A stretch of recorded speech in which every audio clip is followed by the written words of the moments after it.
ஓய்வூதியதாரர்களுக்கு ஒரு முக்கியமான செய்தி தற்போது வெளியாகியுள்ளது. அது என்ன செய்தி போன்ற முழு விவரங்களையும் இந்த வீடியோவில் நம்ம இன்னைக்கு தெரிஞ்சுக்கலாம். ஸோ இப்போ தான் நம்ம சேனலுக்கு நீங்கள் ஃபஸ்ட் டைம் வர்றீங்கன்னா மறக்காமல் நம்ம சேனலை சப்ஸ்கிரைப் பண்ணிக்கோங்க. வாங்க தற்போது வீடியோக்குள்ளே போகலாம். ஓய்வூதியதாரர்களின் ஓய்வூதியத்தை வயதுக்கு ஏற்ப உயர்த்த வேண்டும் என்று கடந்த 2023 நாடாளுமன்ற கூட்டக்குழு ஜேபிசி பரிந்துரை செய்தது. இந்த பரிந்துரையின்படி 65 வயதில் 5%, 70 வயதில் 10%, 75 வயதில் 15%, 80 வயதில் 20% என்ற வகையில் ஓய்வூதியத்தை உயர்த்த பரிந்துரைக்கப்பட்டது. ஆனால் இந்த பரிந்துரை இதுவரை அமல்படுத்தப்படவில்லை. தற்போதைய விதியின்படி 80 வயதுக்கு பிறகு ஓய்வூதியம் 20% உயர்த்தப்படுகிறது. இது சரியான அளவு அல்ல.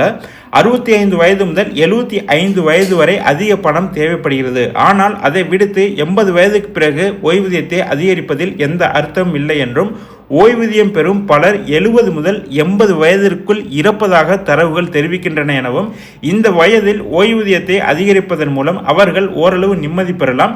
80 வயதுக்கு பிறகு ஓய்வூதியத்தை அதிகரிப்பதில் எந்த அர்த்தமும் இல்லை என்றும், திட்டத்தின் உண்மையான பலன் ஓய்வூதியதாரர்களுக்கு வழங்கப்பட வேண்டும் என்றால் ஓய்வூதியத்தை 65 வயதிலிருந்து உயர்த்த வேண்டும் என வல்லுநர்கள் கருதுகிறார்கள். நாடாளுமன்ற குழுவின் பரிந்துரைக்கு பிறகு மத்திய அரசு ஊழியர்களுக்கு 65 வயதிலிருந்து 5 வருடங்களுக்கு ஒரு முறை ஓய்வூதியத்தை 5% அதிகரிக்க வேண்டும் என்ற கோரிக்கை எழுந்தாலும் இது குறித்து இன்னும் தெளிவான முடிவு எதுவும் எடுக்கப்படவில்லை என்றும், இந்த பரிந்துரையின்படி 65 வயதில் 5%, 70 வயதில் 10%, 75 வயதில் 15%, 80 வயதில் 20% என்ற வகையில் ஓய்வூதியத்தை உயர்த்த பரிந்துரைக்கப்பட்டது. விரைவில் இந்த பரிந்துரை அமல்படுத்தப்படும் என எதிர்பார்க்கப்படுகின்றது.